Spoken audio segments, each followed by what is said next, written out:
that this place, it becomes a hub of Vaishnav service, it becomes a hub of Harinam Sankirtan and greatly nourishing Krishna Katha, so that everybody can be very, very happy in Krishna consciousness by taking shelter of the Lord's holy name, Nama, Rupa, Guna, Leela, Seva.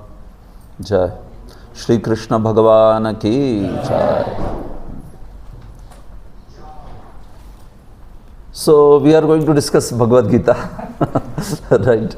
So we continue. This is the last session in this visit, and what's happening? It's like strobe light. I thought this is some special effect or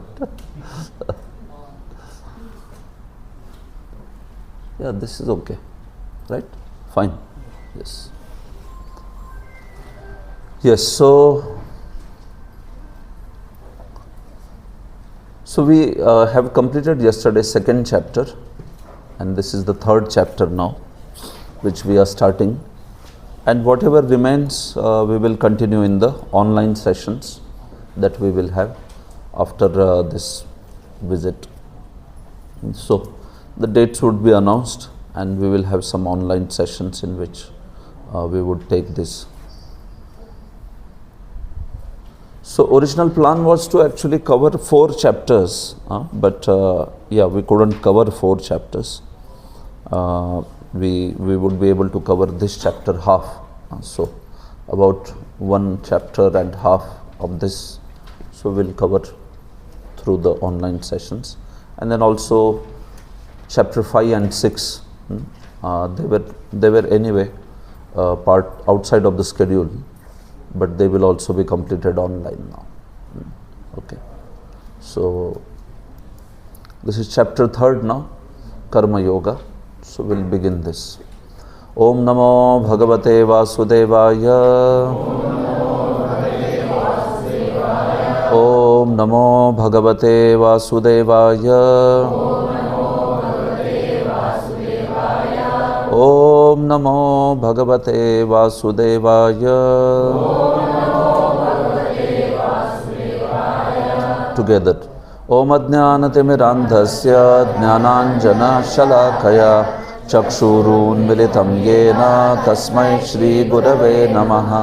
Shri Chaitanya Mano Bhishtam Sthapitam Yena Bhutale Soyam Rupa Kadamayam Dadati Svapadantikam Vandeham Shri Guru Shri Yuta Padakamalam Shri Gurun Vaishnavamscha Shri Rupam Sagrachatam Sahagana Raghunathan Vitam Tam Sajivam Sadvaitam Savadhutam Parijana Sahitam Krishna Chaitanya Devam Shri Radha Krishna Padan Sahagana Lalita Shri Vishakhan Vitamscha Nama Om Vishnu Padaya Krishna Prishtaya Bhutale Shrimate Bhakti Vedanta Swamin Niti Namine Namaste Sarasvate Deve Gauravani Pracharine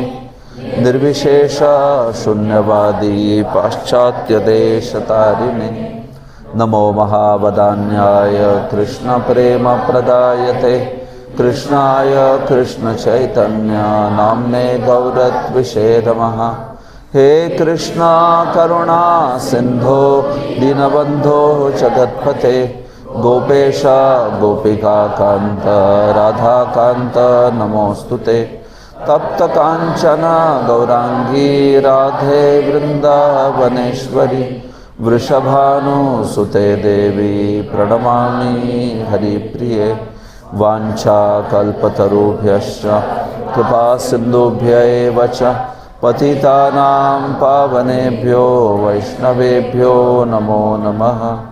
Jaya Shri Krishna Chaitanya Prabhu Nityananda Shri Advaita Gadadhara Srivasadi Gaura Bhakta Vrinda. Hare Krishna Krishna Krishna Hare Hare Hare Rama, Hare Rama, Rama Rama, Hare Hare. Prapanna parijataya Totra Vaitraika Panaye Jnana Mudraya Krishnaya Gita Duhe Namaha. Srimad Bhagavad Gita ki Jai. Is that visible? Yes. Fine? Okay. Behind also, right? Yeah. All right. So this is chapter 3rd now, Karma Yoga. We have seen chapter 2nd. So in this first and second chapter, we saw that how Arjuna gave, in first chapter, he gave 4 arguments for not fighting. In the second chapter, he gave 5th argument for not fighting. Right? What was the 5th argument? Indecision. Very nice. And then Krishna started speaking Bhagavad Gita. So Krishna first spoke to him on the platform of Jnana, the knowledge of the soul, between verses 11 to 30. Yes. Then Krishna spoke to him that, okay, fight the war. Fight at least on the platform of Karma Kand. Desiring the sense enjoyment or desiring heavens. At least on that platform you should fight. But don't run away from the fight. So that was spoken in text 31 to 37. Yes. But then, as we said, Krishna in the entire Bhagavad Gita is giving higher and higher inspiration to fight. So fighting on the level of Karma Kand is the lowest inspiration. So he speaks to Arjuna about a higher inspiration to fight. And what is that? Yeah, that is Buddhi Yoga. So which is having twofold meaning. Buddhi Yoga can mean 2 things. What is that? Nishkam Karma Yoga and Bhakti Yoga.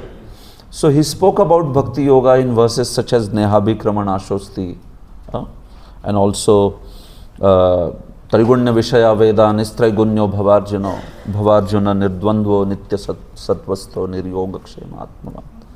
And then he also spoke about Nishkam Karma Yoga. See, the whole effort is to have Arjuna fight the war. So, Krishna says you fight it on the level of Karma Kand. But better than that is you fight on the level of Nishkam Karma Yoga. Even better than that, and the best, is you fight on the level of Bhakti Yoga. So that's basically the thrust of Bhagavad Gita.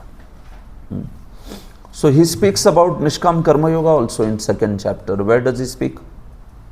Nishkam Karma Yoga? 2.47 onwards. Nishkam Karma Yoga. See, Nishkam Karma Yoga is spoken from that famous verse, Karmanye Vadikaraste ma phaleshu kadachan ma karma phala heturbhur ma te sangostva karman. So like that, Krishna speaks about Nishkam Karma Yoga also. And then Arjuna says, okay, what's the symptoms of somebody who has achieved perfection on these paths? Has achieved perfection on the path of Nishkam Karma Yoga or Bhakti Yoga.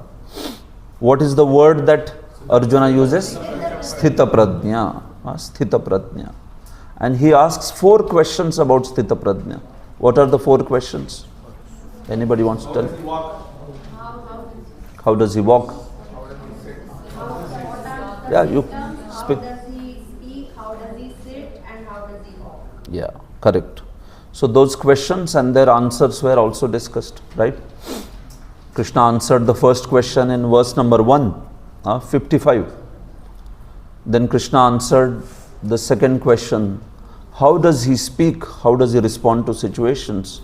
In text 56 and 57.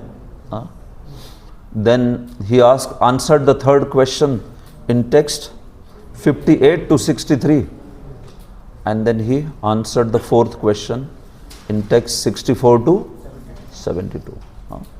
So like that you can try to remember the flow of Gita. Then Gita will be very easy for you. Section should be remembered. How is it flowing from this to this to this to this, like that. This way. So now chapter 3 begins with Arjuna's question, where Arjuna seems to be confused with what Krishna has spoken. And Arjuna says also to the Lord that, it's as if you are apparently speaking contradictory statements or statements which are causing me confusion. So please speak one thing. Arjuna says that. Actually, Krishna is speaking one thing only. Arjuna, within his mind, he is interpreting like that. So we say that, especially Arjuna is interpreting the words like Buddhi Yoga in his own manner. And that's why he has that question. Of course, this whole bewilderment is caused because of what? How is Arjuna bewildered about these subjects?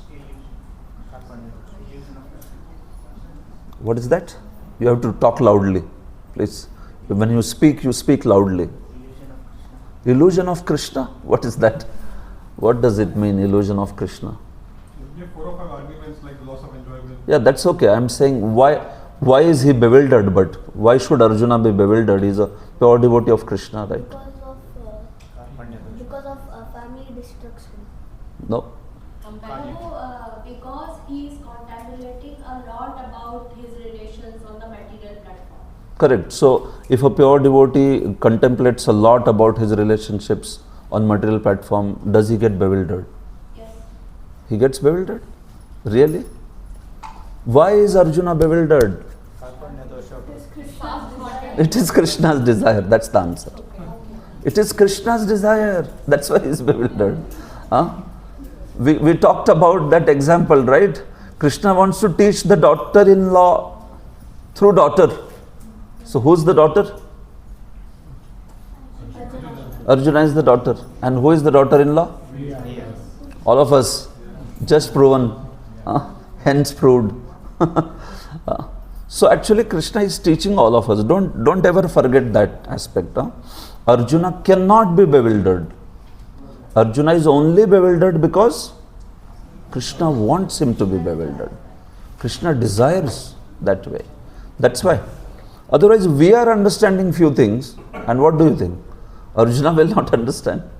Why will happen like that? But you see, that's an illusion or bewilderment brought into effect by Krishna. This is all Yoga Maya, you could say. It's happening under the sway of Yoga Maya.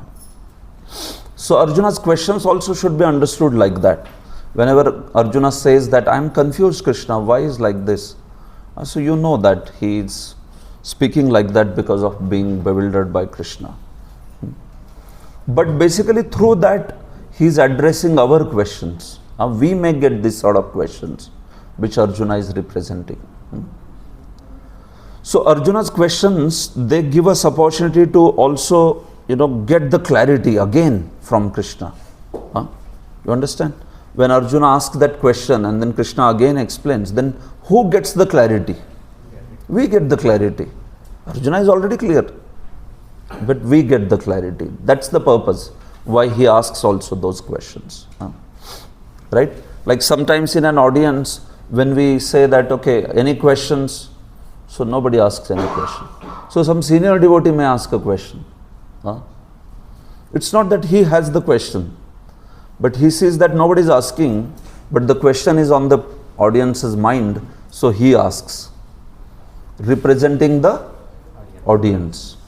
And then the answer comes and everybody gets benefited. You understand? So the answer was not so much for the benefit of the one who asked the question, but it was for whose benefit? The audience. So that's what is happening in Gita. Here Arjuna is not getting enlightened. Who are supposed to be getting enlightened? We are supposed to be getting enlightened. Arjuna is already enlightened. He just put into that situation. So you see, what is the Arjuna's confusion? He speaks. Arjuna Uvacha Jayasi chet karmanaste mata buddhir janardana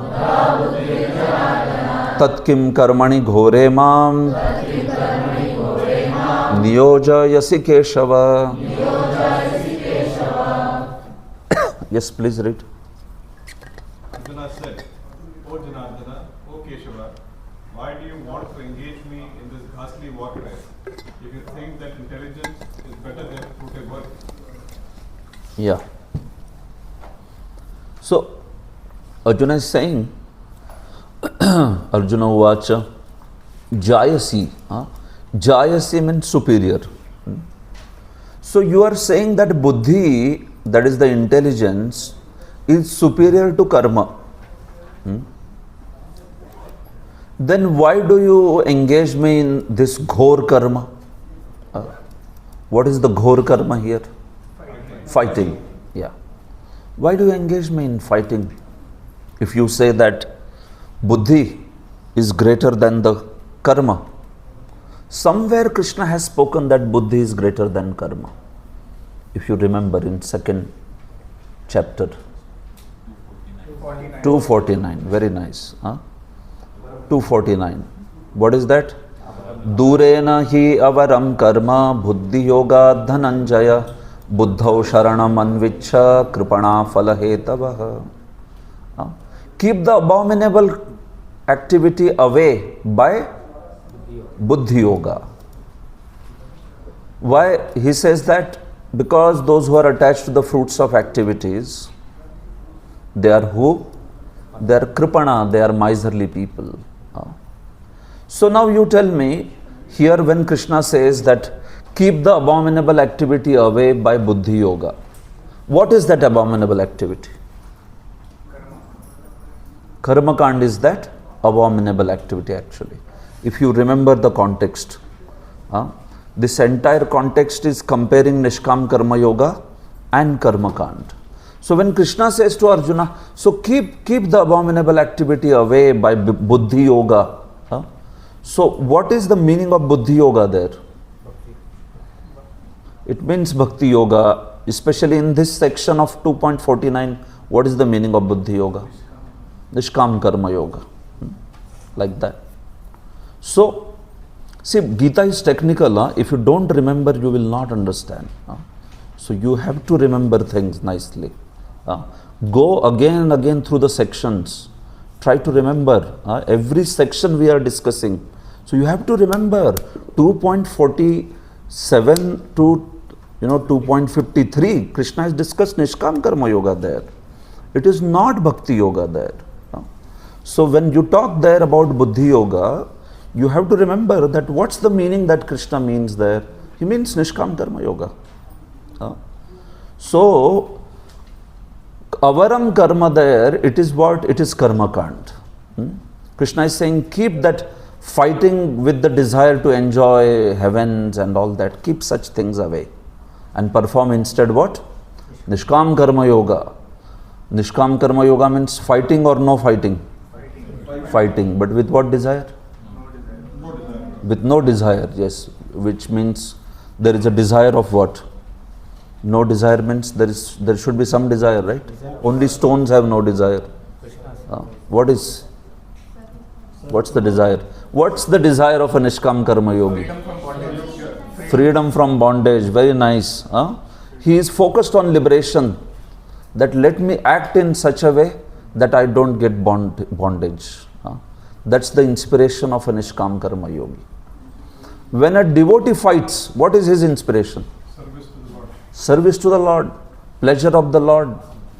When a Karma Kandi fights, what's the inspiration? Yeah, what's that fruitive? What's the fruit? Apple? Pomegranate? Kingdom to enjoy the senses. And then if he dies, the heavens. Very nice. So now you are understanding? 3 people who are ready to fight, but all 3 have a different inspiration. Nishkam Karma Yogi, does he fight or not? Yes, but different inspiration. Bhakti Yogi, does he fight or not? Different inspiration. Karma Kandi, does he fight or not? Jnana Yogi, does he fight? No. A Jnana Yogi can never fight. It's a path of karma sannyas. So if you ask a jnana yogi, go and fight, no, he will say, I'll go to forest. I won't fight, you fight. If you ask a jnana yogi, he will not fight. That's why Krishna is not recommending jnana yoga anywhere in Gita. He just gives the knowledge of jnana yoga, but he never recommends it. Ashtanga yogi, will he fight? No. He will not fight. So that also path, Krishna just speaks about it. He never recommends to Arjuna. Otherwise Arjuna, that's what he wants to do. He wants to go to forest, but Krishna is not allowing him. He is saying, better you, see, instead of going to forest, I am okay if you fight on the level of karmakand also.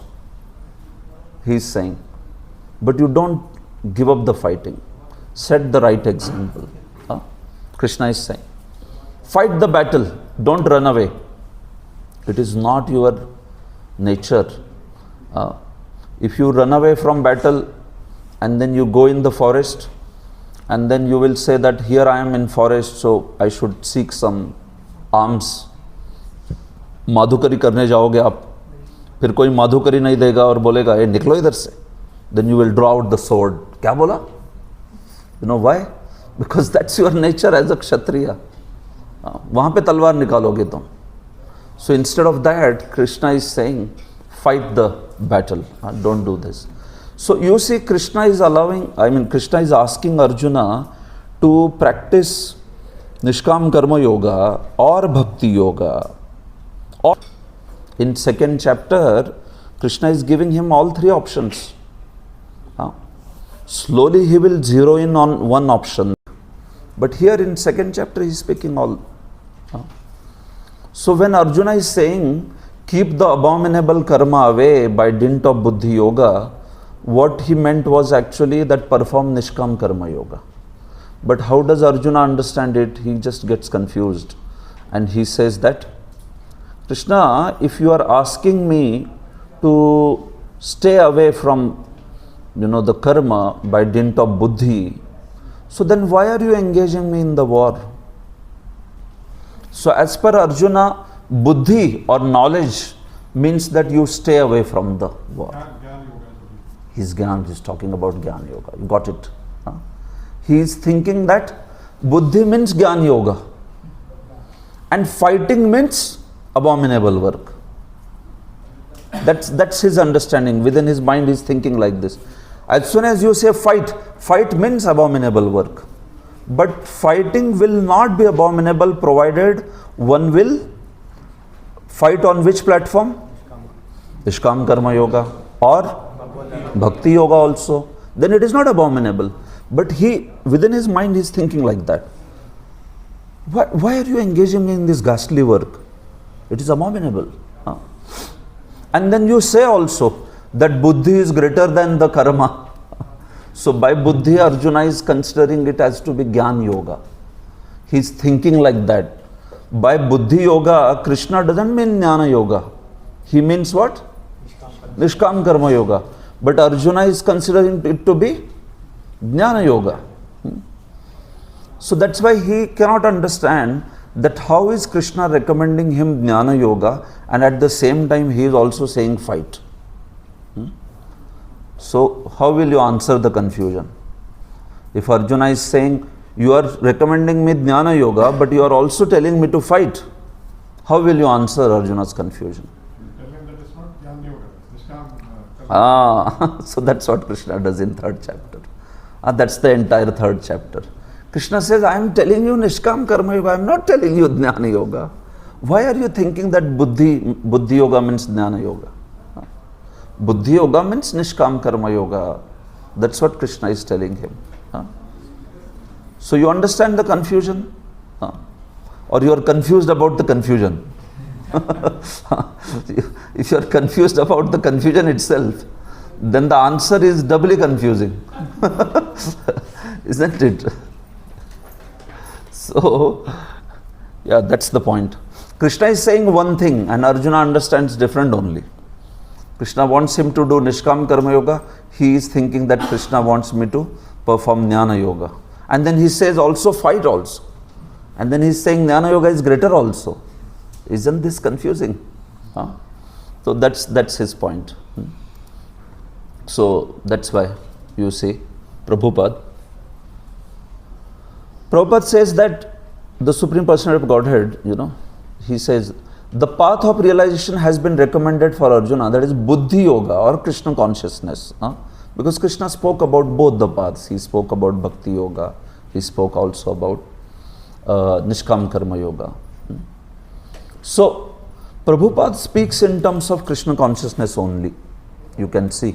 The entire chapter here is speaking about Nishkam Karma Yoga, but Prabhupada keeps the focus on Bhakti Yoga. And I have explained to you what is his style of explaining. For him, okay, let's address this topic here itself because it comes. So I have jotted down some points on this, very important. You have to know why Prabhupada translates, Karma Yoga as Bhakti Yoga in this particular chapter. Okay, so here are some points. One time one Mayavadi asked Prabhupada that whenever Krishna is talking about Karma Yoga also, you say Bhakti Yoga there. Krishna is speaking Jnana Yoga, there also you say Bhakti Yoga. Krishna is speaking about Ashtanga Yoga, there also you say Bhakti Yoga. So Mayavadi asked Prabhupada, why you insert Bhakti Yoga everywhere? Prabhupada said, see you people, you Mayavadis, you have deleted Krishna when Krishna is there in Gita. In the places where Krishna is saying, Manmana bhava mad bhakto, madhyaji mam namaskuru, think of me, worship me. But then you people say that don't worship Krishna, worship somebody who is within Krishna. So when Krishna is directly there, you are deleting him from there. So that's why in order to compensate, when Krishna is not there, I will insert him there. Amazing response, no? Prabhupada spoke like this to this Mayavadi. He said, wherever Krishna is speaking Karma Yoga or Ashtanga Yoga, still I will speak Bhakti Yoga there. Why? Because direct places where Krishna is saying, think of me and all, you have removed him there. तो मेरे को थोड़ा extra करना पड़ेगा ना कुछ. Like that Prabhupada said that, and that Mayavadi was speechless what to say to Prabhupada. And it is true actually, you see that they do such things. You see explanation of Mayavadis of Manmana bhava mad bhakto madhyaji mam namaskuru. Always think of me, offer your obeisances to me. They will say that actually Krishna doesn't mean him. Krishna means the unborn Brahman within him.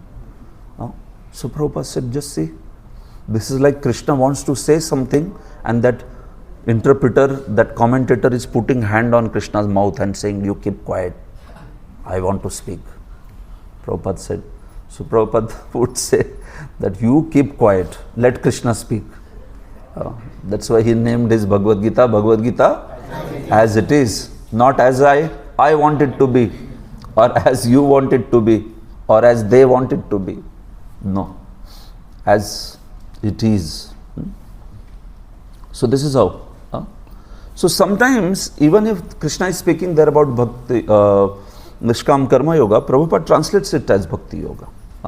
Why? Because of two reasons. One is, Bhakti Yoga does include the characteristics of Karma Yoga.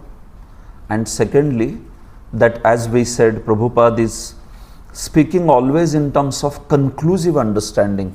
See here, Srila Prabhupada is presenting Bhagavad Gita as per 2 points. One is conclusive understanding and second is contextual requirements. So what is conclusive understanding? What is conclusion of Bhagavad Gita? Sarva dharman parityajya, right?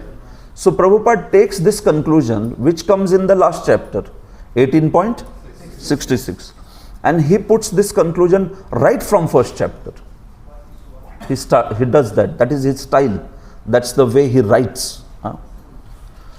So this is how the conclusive understanding is being offered right from first verse by Prabhupada. So that's why we should not be naive to think that, well, somewhere Krishna is speaking Karma Yoga and still Prabhupada writes there as Bhakti Yoga. So we shouldn't have to say that, no, it is Bhakti Yoga only, it is not Karma Yoga, it is Bhakti Yoga only. It is not like that. You have to see the mood of Acharya. what Acharya does is, he takes that, he very well understands, Prabhupada has complete clarity on what is happening in Gita where. It's just the kind of mood he has where he wants to give conclusive understanding wherever possible. We saw it in introduction itself, right? In introduction, what sort of introduction he has given, where he has given all conclusion there. Like that. So that's why. So why does Prabhupada gives the conclusive understanding? That is because he also has this understanding where he says people today don't read much. They have hardly any interest. Like Prabhupada would mimic a materialist.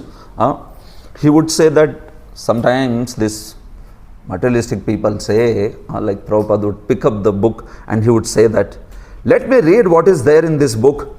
These rascals, they took a donation from me and pushed this book to me. Prabhupada says like that. He mimics and says, let me at least see what is there in the book. So Prabhupada says, if he reads one page, I want to give that fellow by reading one page also the conclusion. Even if he reads one page also. You understand? Even within that one page, he should not miss the conclusion.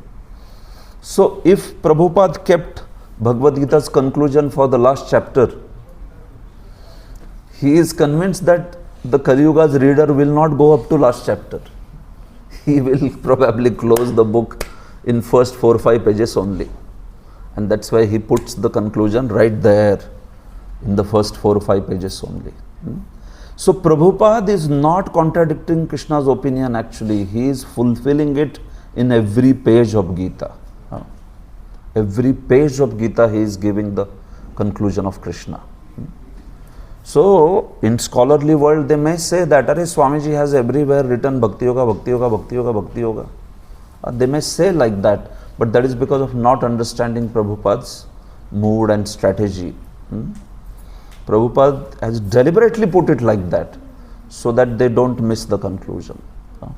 So many times you say the conclusion, if you say something 100 times, तो एक बार तो सुन लेगा वो, right? Whenever you tell something and you want person to remember, you have to tell him 3 times as per Shastras. 3 times you should tell. Harer Nam, Harer Nam, Harer Namaiva Kevalam, Kalau Nasteva, Nasteva, Nasteva Gatiranyat. 3 times. Then he will remember. और कोई मार्ग है नहीं, है ही नहीं. So Prabhupada is, instead of doing 3 times, he is doing 300 times. Everywhere Bhakti Yoga, Bhakti Yoga, Bhakti Yoga, Bhakti Yoga, Bhakti. You have to practice Bhakti Yoga. So that's his conclusion and that's his compassion. So we have to know this actually. As far as Prabhupada is concerned, he is very clear with the flow.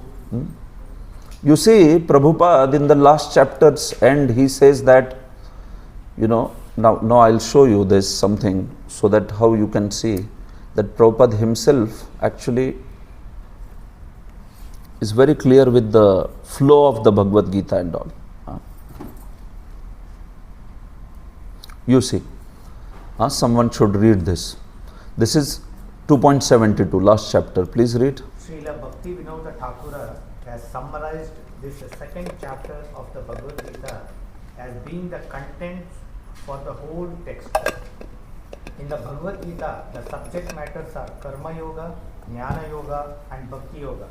In the second chapter, Karma Yoga and Jnana Yoga have been clearly discussed, and a glimpse of Bhakti Yoga has also been given as the contents for the complete text.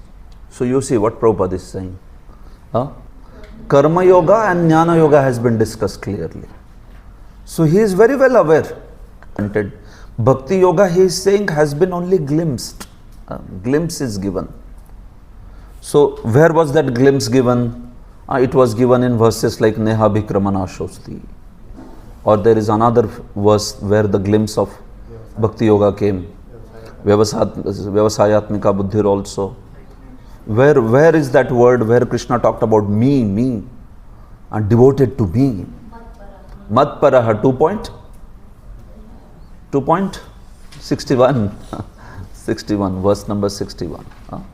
So there Krishna has given the glimpse of Bhakti Yoga. And rest of it is Karma Yoga and Jnana Yoga. And that's what Prabhupada is writing, himself is writing in the end. So you see, he may be writing in purport Krishna consciousness everywhere.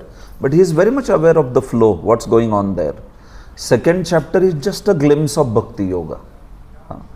It is not that it is discussing Bhakti Yoga elaborately. No, in fact it is discussing Nishkam Karma Yoga elaborately.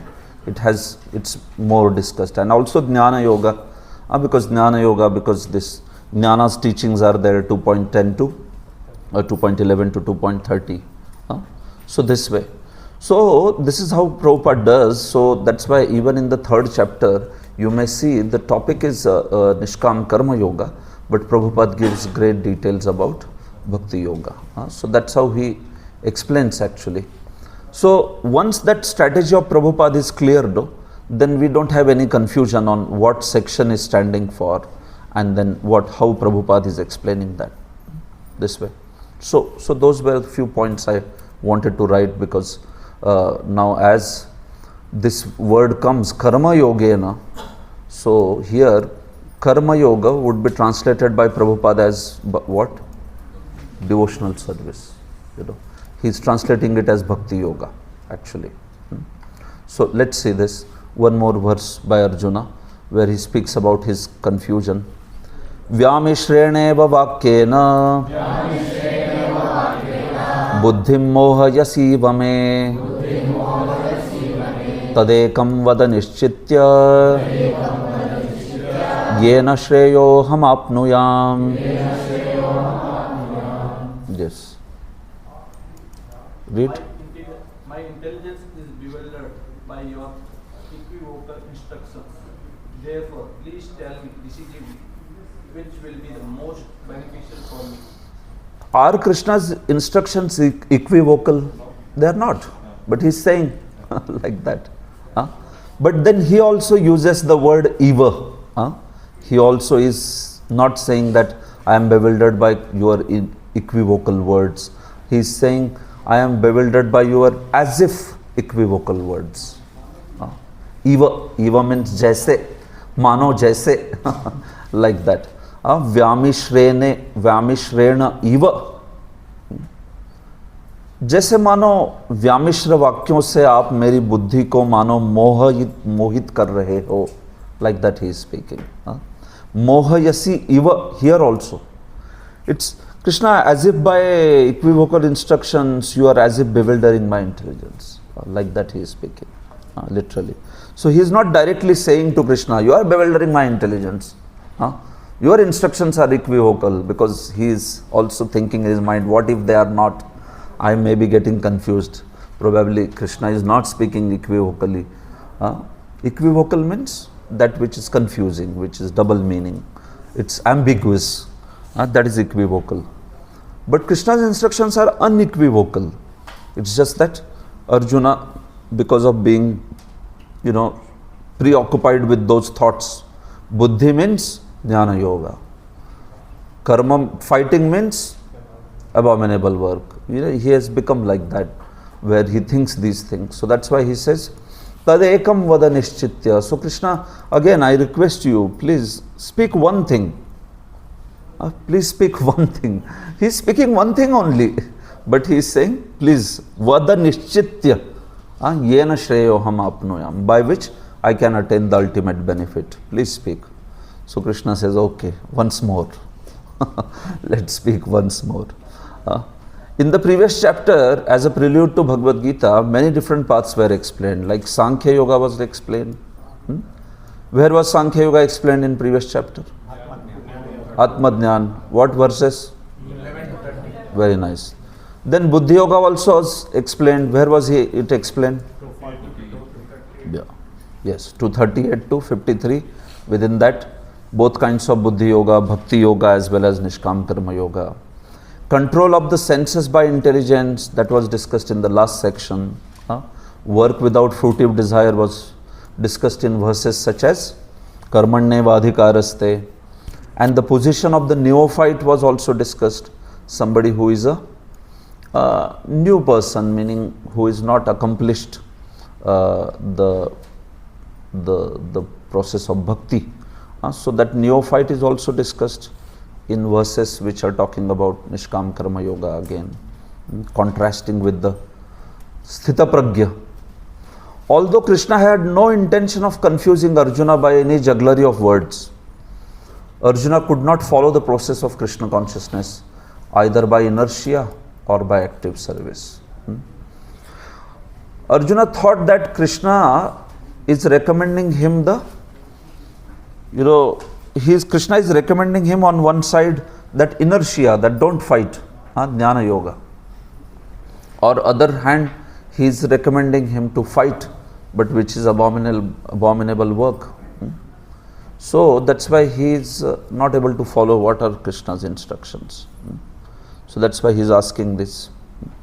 See, Krishna would never ever want to juggle words and confuse, right?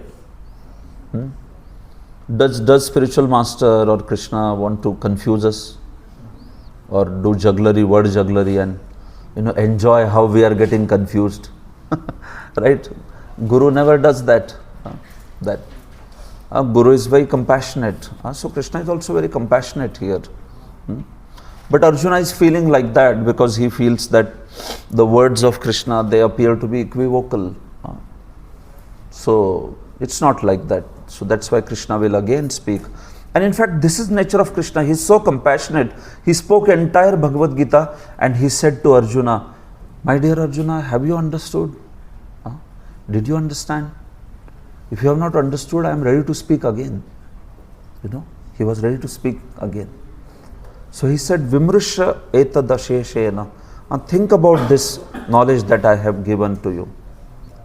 And yathechasi tatha kuru. And then you act, like that. But Krishna was ready to speak entire Bhagavad Gita again to him. That's his compassion, like that. And then Arjuna was like thinking, I explained that Krishna in first chapter he spoke this. Arjuna is rewinding entire Bhagavad Gita. And then Vishwan Chakravarti says, Lord could not see that Arjuna is still thinking. Then Lord said, Sarva dharman parityajya mahamekam sharanam vaj. Don't worry, you just surrender unto me and I will take care of everything, like that. So you see, that's nature of Krishna. He is very compassionate. So when Arjuna asked this question, then very patiently Lord again explains what he is trying to say here, this way. So that's the nature of a good teacher or guru, that when the students ask questions, then they should be ready to answer, they should be ready to explain, right? Of course, the students are also expected to understand and remember things when they are explained, like that. Like one time, I was giving a class in Vrindavan. An entire class I spoke on why Krishna caused the destruction of Yadukula. Like that was the topic I spoke other day also, here also, in one of the morning sessions I spoke. And I spoke elaborate reasons, 12 reasons Vishwanath Chakravarti gives why Krishna arranged the destruction of Yadukula in 11th canto, chapter 29, chapter 30 and 31. So I explained this elaborately, like that. And as soon as class was over, one boy asked, he said, Prabhuji, I have a question. And he said, Prabhuji, why did Krishna arrange the destruction of Yadukula? That was the question. And what was the topic of my presentation? Why Krishna arranged the destruction of Yadukula? Like that. So then I immediately asked, where were you in the class? So no, he said, I was here only. I said, my entire class was this only. Why Krishna arranged the destruction of Yadukula? Like that. Then the devotee next to me, he said, Prabhuji, he was answering WhatsApp message throughout, sitting in the class. So his whole attention was on what? WhatsApp. Yeah, so he didn't hear only what I am speaking. And surprisingly, he got the question in the end, and he asked that only. And we see that the whole topic was that. Exactly. So if such question comes, our patience runs out. Right? But Krishna is very, very compassionate. Krishna is very, very, you can say, filled with compassion. He was ready to again speak entire Bhagavad Gita. So I told him that you should go and hear the recording of today's class. Probably the question may be answered there. So then he was like, okay, Hare Krishna. So, but Krishna, here we see that he very patiently he is answering the questions of Arjuna. Of course, the questions of Arjuna, they are not ordinary questions. He is posing those questions in order to get a deeper understanding of the subject matter. So obviously they are for welfare of all the people. So then Bhagavan speaks also in answer to that. Shri Bhagavan Uvacha Lokesmin dvividha nishtha Pura prokta maya nagha Jnana yogena sankhyanam Karma yogena yoginam. Yes, please. The Supreme Personality of Godhead said, O sinless Arjuna, I have already explained that there are two classes of men who try to realize the self. Some are inclined to understand it by empirical philosophical speculation and others by devotional service. Yeah. So Krishna says, Arjuna, asmin loke, in this world, there are two kinds of people, dvividha nishtha. What is that? Jnana yogena sankhyanam, there are practitioners of jnana yoga, and karma yogena yoginam, and there are practitioners of karma yoga or nishkam karma yoga. Karma yoga means nishkam karma yoga. Karma yoga means nishkam karma yoga. There is no other karma yoga. If you say sakam, then that actually becomes karma kand. Okay, so whenever we talk about karma yoga, it means actually nishkam karma yoga, no doubt. So, jnana yoga and karma yoga. He says two kinds of people are there in this world. So those who are jnana yoga people, they follow the philosophy of Sankhya, and those who are karma yoga people, they follow this path of karma yoga, nishkam karma yoga, and these are the two paths. Prabhupada says, in second chapter, verse 39, Lord explained two kinds of procedures, namely Sankhya Yoga and Karma Yoga or Buddhi Yoga. Verse 39, Yesha te bihita Sankhye Buddhir Yoge tu imam shrunu. Krishna also spoke there. That I spoke to you about Buddhi in Jnana Yoga, now I will speak to you about Buddhi in Buddhi Yoga. In this verse, the Lord explains the same more clearly. Sankhya Yoga, or the analytical study of nature of spirit and matter, is the subject matter for persons who are inclined to speculate and understand things by experimental knowledge and philosophy. So Sankhya Yoga or Jnana Yoga, it means the same. Both things mean the same.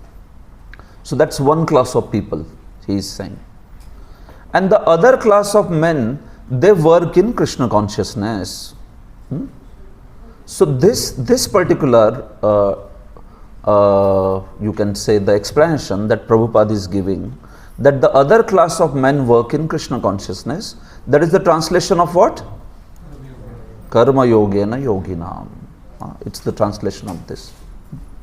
And then he says that yes, these people, they are also called as Buddhi Yogis. They follow the Buddhi Yoga as explained in the 2.61, Tani Sarvani Sanyamya Yukta Sita Matpara. Like that. Their Bhakti Yoga was described. So you see, because Karma Yoga's characteristics are included within Bhakti Yoga, so Prabhupada takes that meaning. You can tell me how Karma Yoga's qualities are included in Bhakti Yoga. Tell some characteristics which are included in Bhakti Yoga. They are common to Karma Yoga and Bhakti Yoga. What are the characteristics? Anyone? Bhakti Yoga is for the pleasure of the Lord. It's Nishkam. It's Nishkam. Very nice. How about Karma Yoga? Is it Nishkam? Nishkam. It is Nishkam. So this is one characteristic. Very nice. It is Nishkam. Both are Nishkam. One is not desiring his own sense gratification. So this is a common characteristic. Selflessness. Selflessness. Okay, so that would be again Nishkam only. Same thing. Selflessness. Yes. Both require activity. Okay, very nice. Both require activity. Both are active, right? Is Karma Yoga active? Yeah. Or you go to forest? No. Is Bhakti Yoga active? Very nice. So both are active. Yes. You have anything more? Prabhu? Oh, that was the one. That was the one. Yes. What more common characteristic? Not expecting any fruit. That's Nishkam. Nishkam, selflessness, not expecting any fruit. It's the same thing. Freedom from bondage. Oh, very nice. Freedom from bondage.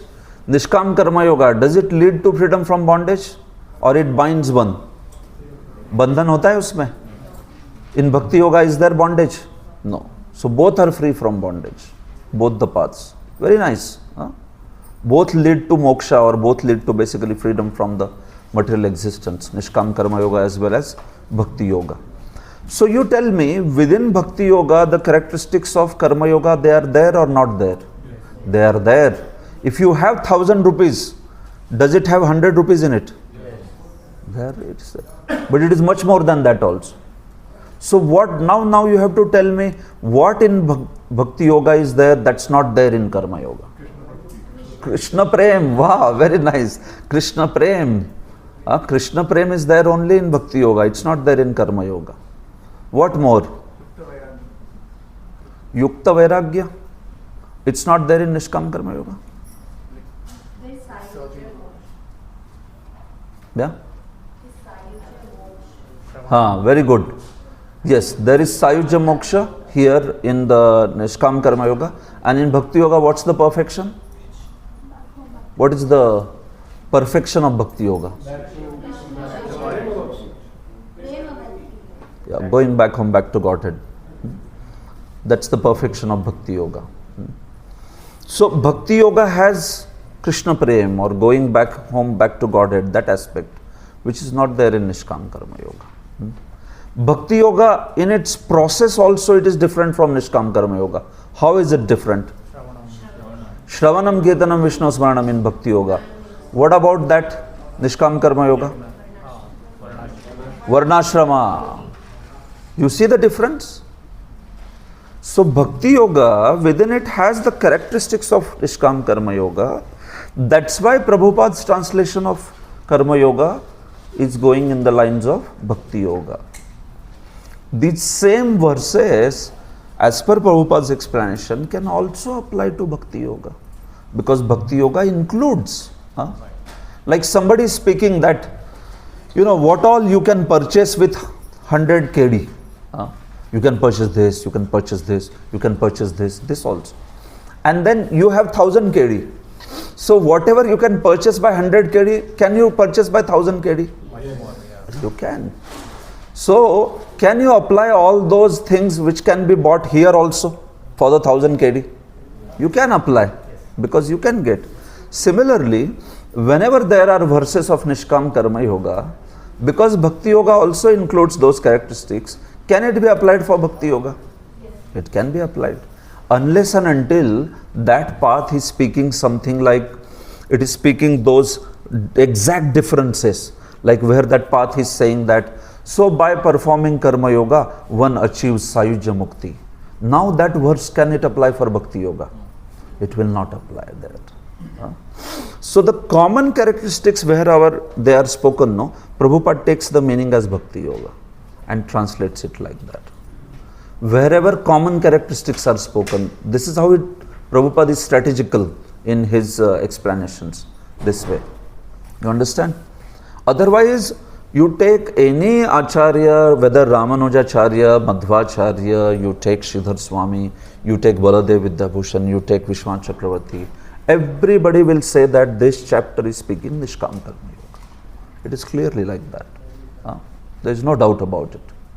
It's just that, Prabhupada gives that conclusive understanding that yes, this chapter may be speaking about Nishkam Karma Yoga, but in today's day and time, Nishkam Karma Yoga is not easy. It's so difficult. You ask people about their Varnashrama, he will say, what is Varna? I don't know. What is Ashrama? There's complete confusion about Varna and Ashrama and all that. So to follow Nishkam Karma Yoga, these students come to career counseling, oftentimes to us when we are doing youth preaching and all. And then we want to ask them some questions by which we want to judge their Varna, And it is so difficult actually to understand what person is interested into. And especially in Kali Yuga, the whole Varnashrama becomes quite a complicated affair. Are you a Brahmana or are you having a Kshatriya nature? Does somebody have a Shudra nature? It's not that easy because that training is not there from childhood. So then you see that there is no Varnashrama training, then everybody runs behind one goal only. IIT, sab bhag rahe. NEET. The whole idea of success is so unidimensional in this world. Why? Because there is no training of Varnashrama. If the children in their childhood, they are trained into this aspect, that this is this nature, this is this nature. Somebody may be a very good artist, but if such a person is forced into that race of the, so-called lucrative fields of education and job, so then all that artistry may be slaughtered. Why? Because you are making him run behind one particular thing, which was never his nature, like that. Somebody may be great in literature and arts, but if you tell to parents, "Kya karna hai?" Literature, they will say, "Oh, literature. You should prepare for JEE advanced," like that. So what happens is, in Varnashrama or in Nishkam Karma Yoga, all these things were recognized and accordingly people were encouraged. So then everybody flourished. If somebody had that nature and you encourage him, will he not flourish? Somebody has a great musical talent and you encourage him to go in the field of music, then he will be self-inspired. You don't have to behind him also. Danda leke, padhai karo. No, he will himself do it. So that was Varnashrama. But because that aspect is missing in today's day and time, so we see that so much of artificial competition has come, and then the students sometimes they get frustrated. How many, bro? JEE 2000 seats? I'm saying, this IIT offers how many seats? Now I think they increased significantly. They have increased significantly, but the number of people who prepare are 10 times? Maybe 100 times. So 100 times you can see. 100 people will compete for one seat like that. So then it's a very, you can say, uneven scenario. So that's why this Varnashrama aspect was there in Nishkam Karma Yoga and all that. In today's day and time, we see that at least we can try to give our children that freedom, that we can give them these choices. You see, this is one career option, this is one career option, and also can see the nature of the students and accordingly engage them as much as possible. Although it's not easy, it's very difficult, like that. So that's why Prabhupada sees this practical difficulty in today's day and time. To practice Nishkam Karma Yoga, you have to be aware of your Varnashrama. But if you don't understand your Varna, people sometimes are so confused, like even in ashram, when we want to take somebody and then we want to judge whether this person has a caliber of being a brahmachari, like that. So sometimes it is so confusing. On one hand, the person may want to dedicate the life in Krishna's service. On other hand, you may see some other characteristics by which you feel like, though he may not survive here. Do you have taste in reading Shastra? No, absolutely not. So, what is a brahmachari without taste in reading Shastra? Brahmachari means Brahmani charati iti brahmachari. One who always does the rumination in the Vedas. Brahma means Veda actually. Brahmachari, in that Brahma means Veda, the scriptures. So imagine somebody doesn't have taste for scriptures. So he can't survive, such a person. And then on other hand, Grihastha ashram, somebody wants to be a Grihastha, and then you want to check whether he wants to work hard. No, he wants to have a very peaceful life. How is it possible working in this world? You have to work hard, right? All the more in today's day and daytime. So if you want to have a life where you want to be like free from anxiety, peaceful and all, well, even in ashram it is not possible. But if somebody has this sort of mentality, then you can see it's a complete incompatibility. My point is what? My point is, in today's day and time, it is very difficult to follow Nishkam Karma Yoga, because you have to have a full clarity of your Varna and Ashrama. So that's why Prabhupada keeps on speaking about Bhakti Yoga. He sees the practicality and he speaks. Yes, Prabhu. Nishkam Karma Yoga and the Mayavadis, they are not recommending the follow Nishkam Karma Yoga, because they are saying the Sahyajya Mukti is exactly the same. So they are saying that they want to go in the space and run Jyoti and all that. Yeah. So are they not recommending? Do the Mayavadis recommend Nishkam Karma Yoga?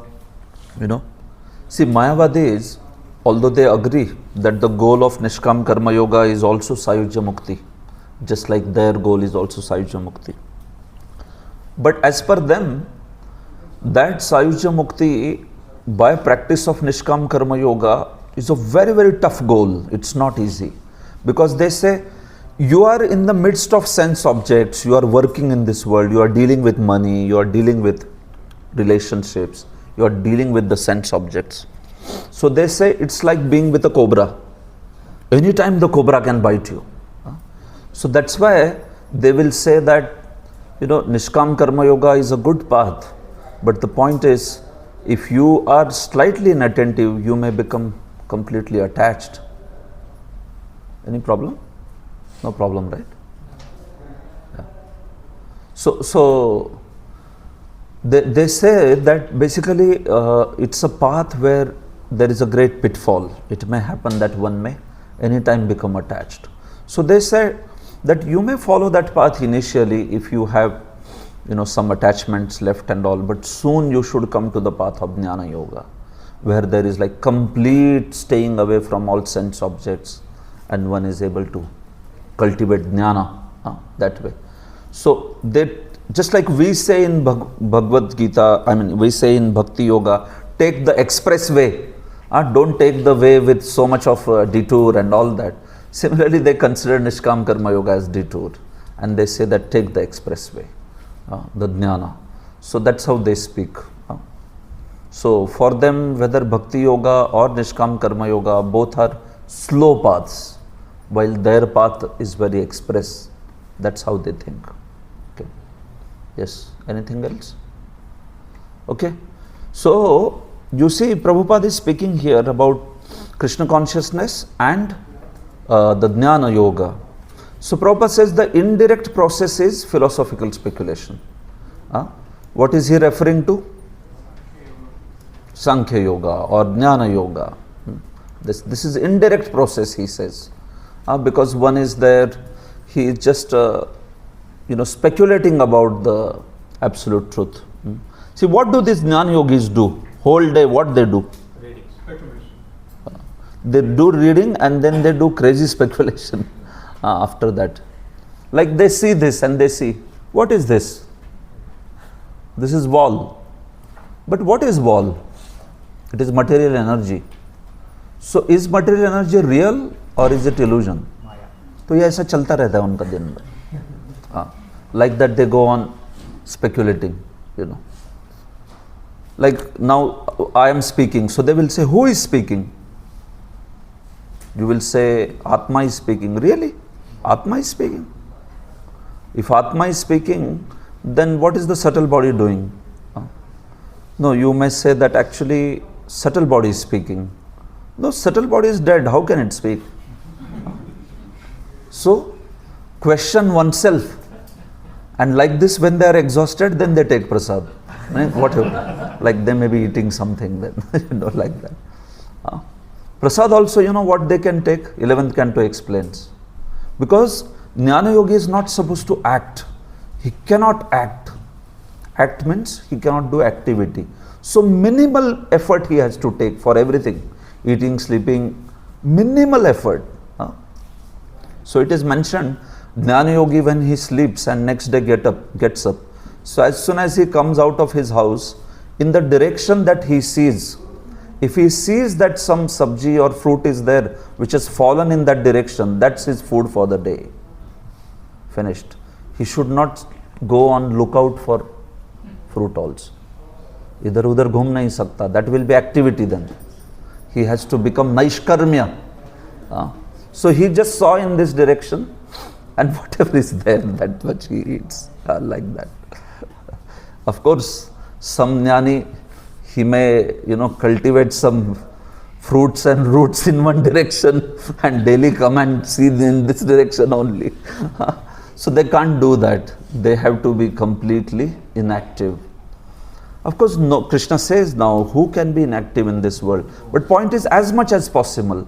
Varnashrama, are they inactive? Those who are acting in Varna and Ashrama, are they? Is the path of inaction. They only action they have to do is the read Shastras and then the speculate. That's how they go on. So it's indirect process actually. While the process of Krishna consciousness is direct, it's connecting to the Supreme Lord. So Krishna is saying, I have recommended these two processes, but out of two, which one is better? Nishkam Karma Yoga is better or Bhakti Yoga is better. And that's what is he going to speak in now rest of these verses from verse 4 all the way up to verse 9. Did I show you the sections of this chapter? I think I did not. See, these are the sections of this chapter. You can see. First 9 verses, Krishna is saying, renunciation of work is better or work in devotion is better. Then he says in the next section that if you can't perform Nishkam Karma Yoga, then you perform Karma Kand. It is okay. Karma Kand. But he says, don't perform Jnana Yoga. No. Later, Karma Yoga is only detailed, explained in 17 to 35. And then finally, lust. The Kama is the discussion because Kama is the greatest obstacle on the path of Nishkam Karma Yoga. So that's why that's the last section. So you see, Krishna is saying in the first section what? Karma Yoga is better than Jnana Yoga. He is explaining the current section that we are studying. So if Arjuna says, no, Krishna, I am not qualified for Karma Yoga, then what does Krishna say? Practice Karma Kand then. I am not qualified for Karma Yoga, then you can fight on the level of Karma Kand. And if Arjuna says, no, I am actually overqualified, I am qualified for Jnana Yoga, then what does Krishna say?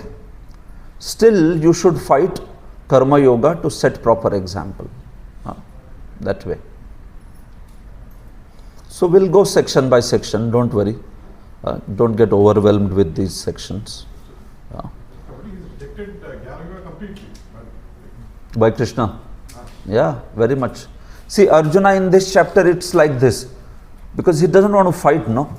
So he says that, Krishna, I can't fight on the level of Nishkam Karma Yoga. Then Lord says, okay, then fight on Karma Kand level.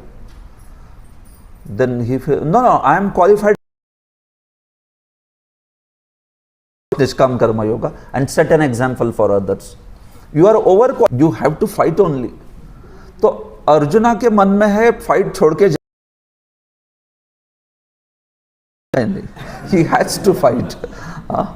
So he says, but Lord, you are saying Nishkam Karma Yoga, Karmanye Vadhikar. I cannot fight like that. I cannot fight with the selflessness. What will Krishna say? Fight with fruitive desire. No problem. You cannot fight with selflessness? Chalega. You fight with fruitive desire. Think that I am going to enjoy the kingdom. And that's why I will fight. And hearing this, if Arjuna says, Ye kya hai? I'm not going to be selfish like that. I can't do such a thing.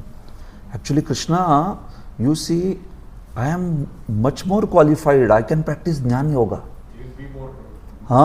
Yeah, I can go beyond Buddhi Yoga. I can actually, see, Buddhi Yoga ke upar hai Jnana Yoga. We will see that. So I can practice Jnana Yoga. Are you interested? I can practice Jnana Yoga. What does Krishna say? No, you do Nishkam Karma Yoga. Because Jnana Yoga means what Arjuna will do? Will he fight? No, Jnana Yoga means no fight. When he says, I will practice Jnana Yoga, means what? Karma sannyas, I will not fight. I will go. So Krishna does checkmating all the time. Overqualified checkmate, underqualified checkmate. Fight छोड़ के तुमको चारा ही नहीं है कुछ. Like that, you have to fight this way. Yeah, you want to ask something? What can I explain? I am explaining only, no? Checkmate point. See, what is checkmate? If you move left, the rook, the elephant kills you. If you move right, then the queen kills you. You move anywhere, there are the consequences of that. That is checkmate, right? So Arjuna also, he doesn't want to fight the battle. So for not fighting the battle, whatever reason he gives, Krishna refutes that reason. That's what is checkmating. So if Arjuna says that I cannot practice Nishkam Karma Yoga, selflessness, with such selflessness I cannot fight, then Krishna will say what? If you can't fight with selflessness, then fight with selfishness. That is karma kand, And if he says that, no, I am actually ready to leave the battle and go to forest, would say to his father, Father, I am very detached. I am not attached to the money, So I am very detached. So what will father say? You earn for me. You are very detached, no? So you bring all the money and give to me. But you earn, you don't be responsible. Like that. So similarly, Krishna is not allowing Arjuna to leave the battlefield, take up the option of not fighting. That's just not there. Because it is dharma yuddha, it has to be fought. So that's why Krishna is actually not allowing Arjuna to give up the battlefield by giving these options. So Krishna says, Jnana Yoga, higher than Jnana Yoga, or rather better than Jnana Yoga is Karma Yoga, because what happens in Karma Yoga is, you have the engagement for the senses. So now let's see why Karma Yoga is being recommended over Jnana Yoga by Krishna. Na karmana manarambhat naishkarmyam purushoshnute nacha sanyasana deva siddhim samadhigacchati. Yes. Not by merely abstaining from birth can one achieve freedom from reaction, nor by renunciation alone can one attain perfection. Yeah. So you see, we are talking about two paths, right? See, we are talking about Nishkam Karma Yoga, NKY, Nishkam Karma Yoga, and we are talking about Jnana Yoga. These two paths Krishna is comparing here. So what happens in Nishkam Karma Yoga? There is Varnashrama. One does the Varnashrama duties. Alright? What happens in Jnana Yoga? Is there Varnashrama? Is there or no? No varnashrama. I don't hear response from practically 90% of you. Only 2-3 devotees answer. Is it very complicated for all of you? See, these are the fundamental concepts of Gita. If you don't understand them, then you will not have a good grip over Gita. So, if needed, you hear the classes again, but you understand nicely what is being said. Otherwise, see, it is simplest to take a verse and just take something from purport and speak. That's the easiest thing. That doesn't need much effort. Give some examples here, there. But you have to know the flow of Gita. What's happening there? What is Krishna saying there? That is very, very important. Because then it will become a scripture which gives you a great joy, because you understand, why is this said here? Why is this said here? Why is this? Otherwise, if you just want few points from purport here, there to glorify Bhakti, that's the easiest thing actually. You will find them, many of them. That's not how the Gita is learnt, at least not in Bhakti Shastri. In Bhakti Shastri, we learn it by the system. What are the sections, how they are explaining, why Krishna is recommending this over this. So these things are there. So in this chapter, you see Krishna is recommending Karma Yoga over Jnana Yoga. So we are trying to understand why is Krishna doing this. So Nishkam Karma Yoga, the person performs the Varnashrama duties, and then by that what happens is a certain purification of heart happens. Purification. And after that purification, one becomes qualified for Jnana Yoga, practice of Jnana Yoga typically. And if you see Jnana Yoga, the person is already purified. This Jnana Yoga person is already purified. What does purification mean? We will see also. So that's why there is no Varnashrama. He becomes directly practice and attain moksha. Okay. So a Nishkam Karma Yogi and a Jnana Yogi both have the goal of moksha. Here this person also finally he attains moksha.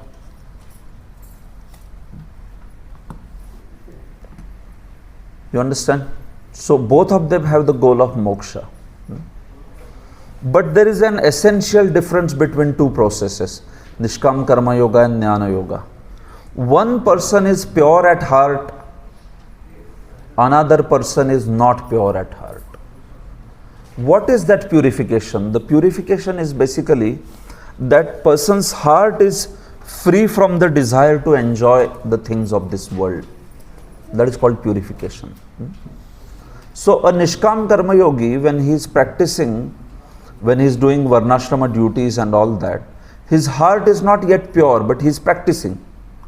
He wants to do his duty with a pure desire. So slowly what happens? By such duties, his heart becomes purified completely. He becomes free from the desire to enjoy.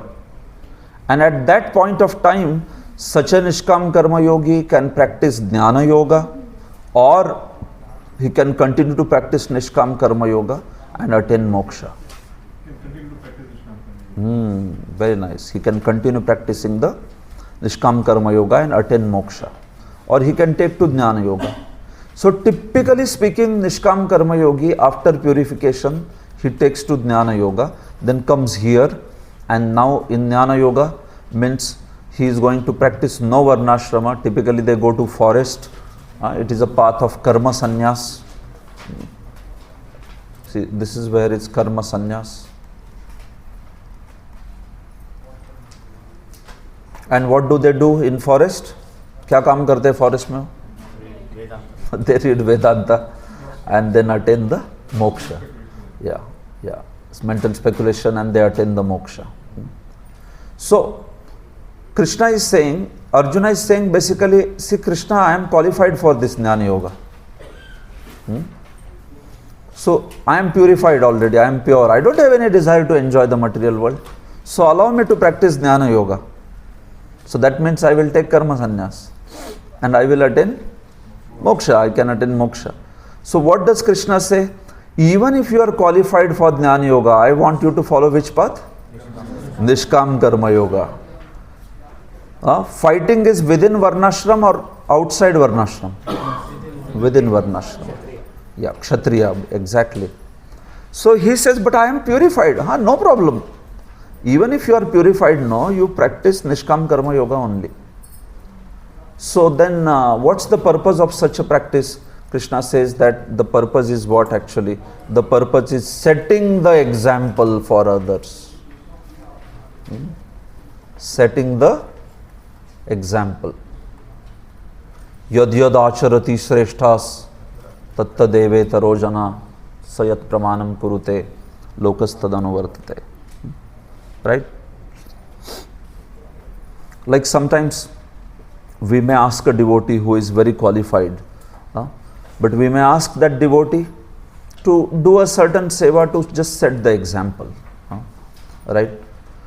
Like sometimes it happens that a certain very brilliant person and who is very successful in the material world, such a person wants to come into bhakti full time, wants to give up, his job and everything and wants to become a brahmachari or like that. And then the spiritual master he may say, no, you work in the outside world. Why Guru Maharaj? I want to become full-time devotee. I want to take up full-time service. No, you work outside and set the example for others. You have heard this? They will say that set a good example for others. So many of the devotees who may be very qualified, exceptionally qualified, but still they may be asked by spiritual master that you be in the society and set a good example. Seeing your example, thousands of people will become grahasthas, devotees, and nice devotees they will become. You build a great congregation by your example. So that's called setting the example. Although the person is qualified for, you can say, he is qualified for full-time service also. Maybe that person is qualified for sannyas also. He had such caliber. But still he is being asked to practice in this world, work, show people how to lead the life in this world. Yeah. How is karma sannyas even possible? So when Arjuna is saying that I want to do Jnana Yoga, so even, how is it practically possible? Yeah, that's the discussion. It's there, we will see. Yeah. So setting example is this aspect where we see that somebody may be overqualified, but still he is allowed, he is asked to practice a certain thing so that so many others can be benefited. Right? Prabhupada also encouraged like that. Prabhupada's those first 3 devotee couples, how much preaching they did, right? So they did probably greater preaching than even sannyasis, because those 3 were very wonderful examples of Krishna consciousness. Those devotees like Shyamasundar Prabhu, Malathi Mataji, Gurudas Prabhu, Yamuna Mataji, and also Mukund Goswami and Janaki Mataji. So Prabhupada wanted that they set a nice example, and then everybody, so many devotees we see that they took that example. Another example, George Harrison wanted to be a full-time shaven-headed brahmachari. He came to Prabhupada and he said, Prabhupada, if you want, actually I can shave up my head and become a brahmachari. Prabhupada said, no, you be in whatever field you are and set the example for others. And then we see that George Harrison, he used to practice 16 rounds of chanting Hare Krishna. He would chant 16 rounds. And he produced such music records that brought thousands of devotees to Krishna consciousness. So many Prabhupada disciples, they came to Krishna consciousness because of hearing George Harrison's records and songs this way. So Krishna also here to Arjuna, he is actually recommending the karma yoga, nishkam karma yoga over jnana yoga. Although Arjuna may think, or he is saying that I am actually ready to practice jnana yoga, but Krishna doesn't allow. He says that no, you be in varnashrama, fight, set the example, yad yad acharati sreshthas, tatta devetaro jana sayat pramanam kurute lokastadanuvar. As you will practice, people will also see your example. And that's why you stay in this world, this way. So that's why Jnana Yoga is higher than Karma Yoga, technically. Why is Jnana Yoga higher than Karma Yoga? Much more difficult to do, agreed. But there is one qualification that Jnana Yogi has already achieved, which is not there in the Nishkam Karma Yoga. What's the qualification? Purification of the heart. A Nishkam Karma Yogi, when he begins his path, Varnashrama, I should do this thing without a desire to enjoy the fruits. But his heart is not yet pure. He is practicing it. He is cultivating it. Like when we say, our path is the path of pure bhakti. So our path is pure bhakti, but we may not be pure, no? Still. We are still having some impurities. We want to improve slowly. Similarly, Nishkam Karma Yoga, although the path is Nishkama, but the practitioner of Nishkam Karma Yoga is not yet Nishkama. But Jnana Yogi, the beginner, one who begins, he has already accomplished one goal. What is that? The purification of the heart. He is already free from the desire to enjoy the senses. That's why Jnana Yogi is higher than Nishkam Karma Yogi. And that is why, because he is purified, so he is allowed to take karma sannyas, where he will not work in varnashram at all. He will take sannyas and he will only study and he will discuss whatever, he will speculate. That's called karma sannyas. Now somebody say, is the karma sannyas even possible? Because at least something you will have to do, no? Something, at least you will have to breathe. वो भी एक कर्म है. Karma sannyas meaning, can you stop breathing? then you will not be there also. So Krishna says this exactly in this section. He will say that nahi kaschit kshanamapi jatu tishtatya karmakrit karyate hi avasha sarva prakriti jairgune. Krishna says that actually nobody can be free from karma in this world. Karma in the sense activity. So in one sense, what question you asked, is karma sannyas even possible? It is not possible, technically speaking. But because karma in karma sannyas word refers to varnashrama, so that's why when you are not working within varnashrama, then it's called karma sannyas. So you are outside of it. You are not acting as Brahman, Kshatriya, Vaishya, Shudra or anything like that. You have renounced everything and you are in the forest. That's called karma sannyas. So that term is technically possible. Although still he will do some activity. That fellow also has to go and bring water. He has to collect some roots, fruits. Right? Something he has to eat, no? So he will have to collect something. So that is also some sort of karma. But that is allowed on that path. Yes, Mataji. Prabhu, I just want to ask that you said Jnana Yogi is higher than Nishkam Karma Yogi because he is pure at heart. But when he does not understand who Krishna is and if he is not Krishna conscious, how we can say that he is pure at heart? Yeah. So, somebody who is Jnana Yogi, does he not understand Krishna? See, let us take both the paths, Nishkam Karma Yogi also and Jnana Yogi also. See, when we say Jnana Yogi is pure at heart, does he know about Krishna or does he not know about Krishna? So now, see, that's why I'm saying you will have to understand these paths in detail.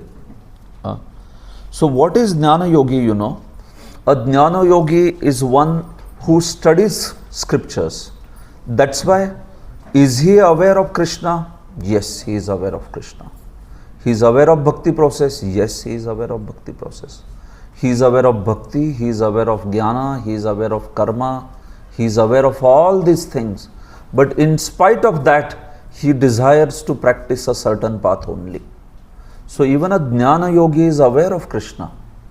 But see, awareness of Krishna is not necessarily going to push him to practice bhakti. Even Duryodhana was aware of Krishna. Was he a bhakta? He was not. Similarly, a jnana yogi also knows about Krishna. But the point is, still he is attached to his process of speculation. But does he know that Krishna is Supreme Personality? Yes, he knows that also. Duryodhana didn't know that. No, Duryodhana, what about Duryodhana? Duryodhana's problem was that he also knew that Krishna is Supreme Personality of Godhead.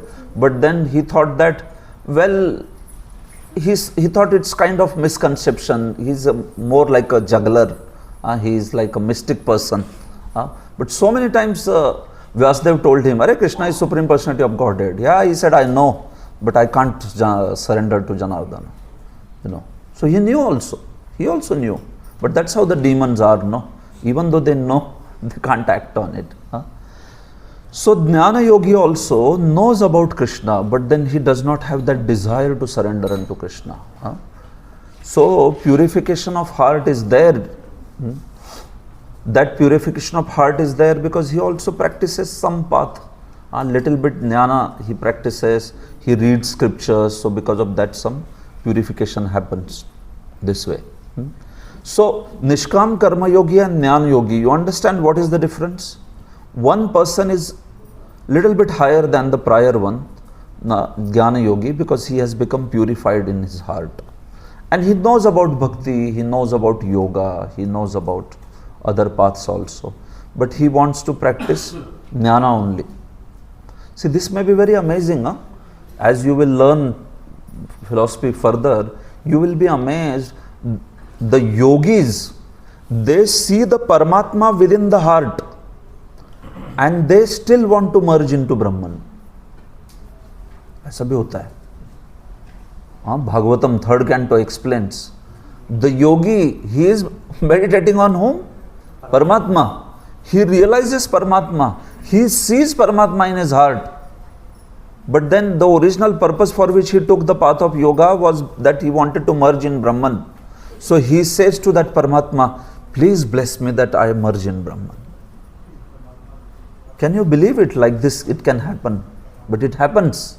It is like that. That's how these paths are. If somebody develops a certain attachment for that path, then it's very difficult to get, away from that.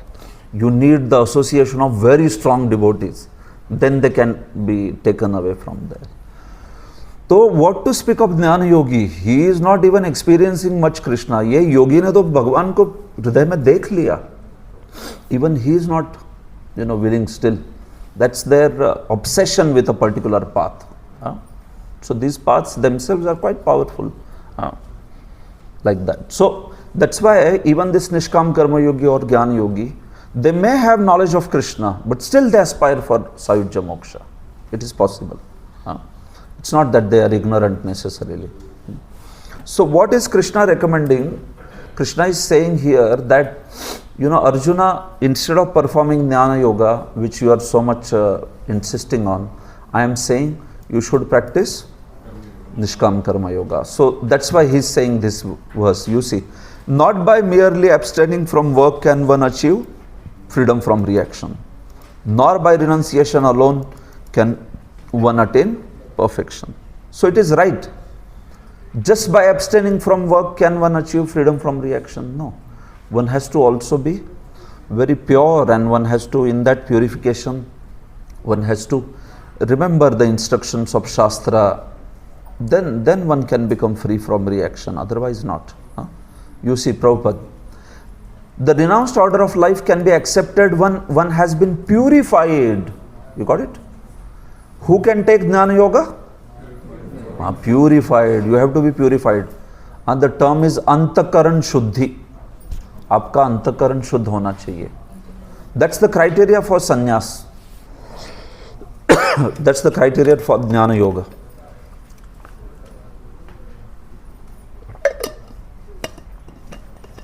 On the path of Jnana Yoga, if somebody is not pure, such a person is told to go back to Nishkam Karma Yoga and practice Nishkam Karma Yoga.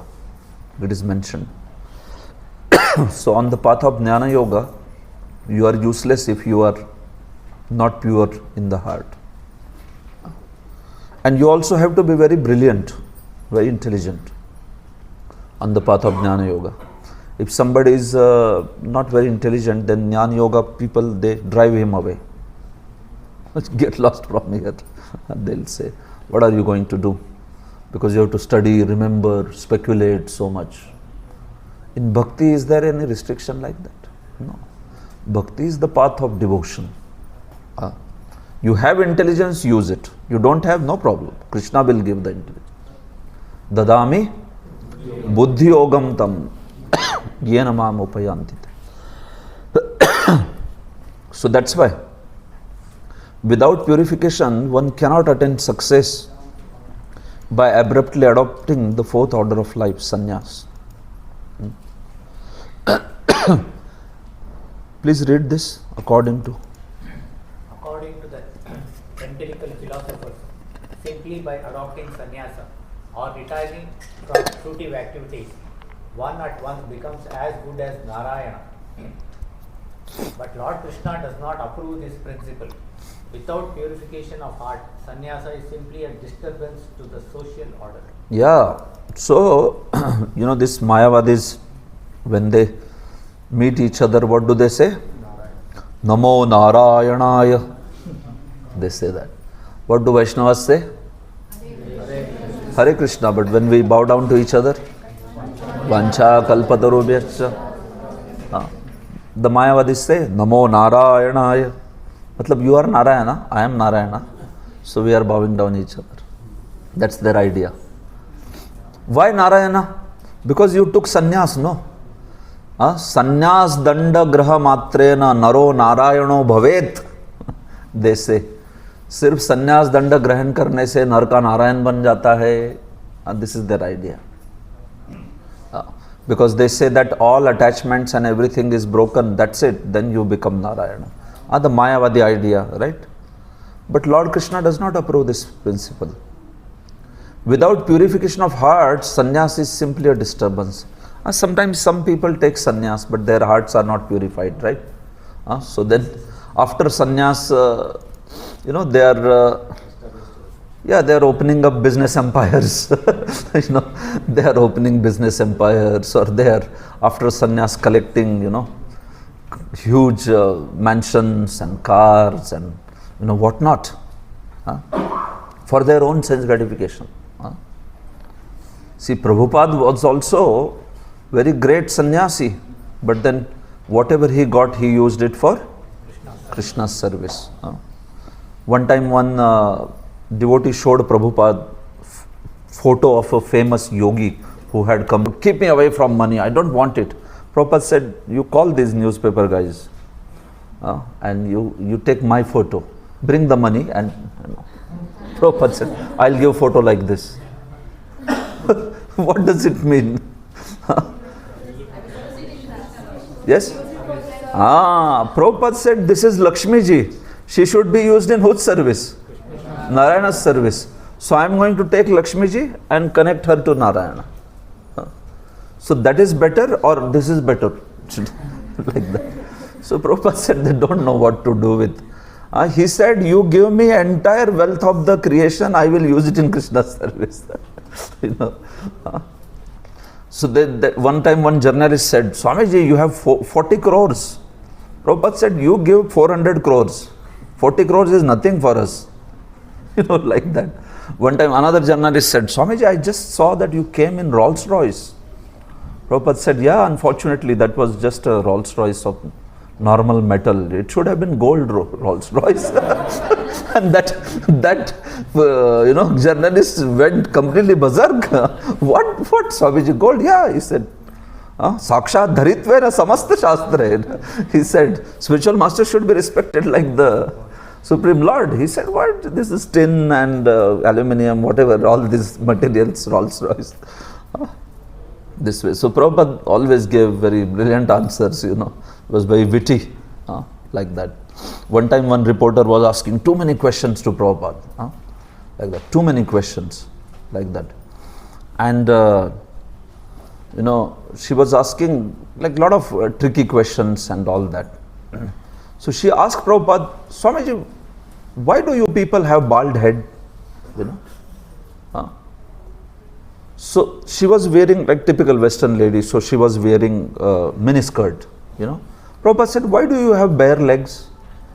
You know, like she was like taken apart, you know, taken aback like that. She said, why do you have bald head? Prabhupada said, why do you have bare legs? Prabhupada said, it's better to have warm legs and cool head.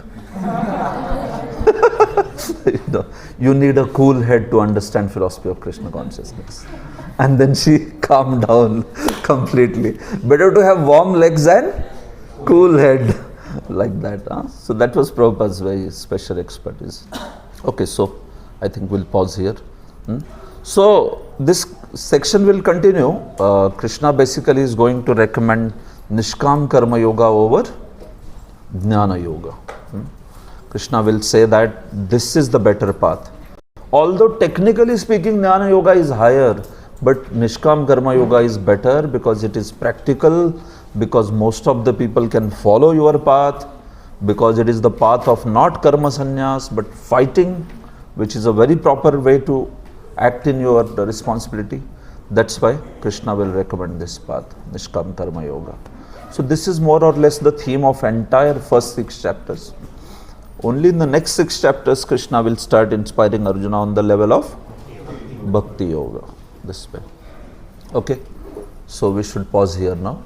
Thank you very much for all your patient listening all these days. We had 11 days, that 11 sessions we had. And originally the plan was to complete 4 chapters with the 26.5 hours that I received.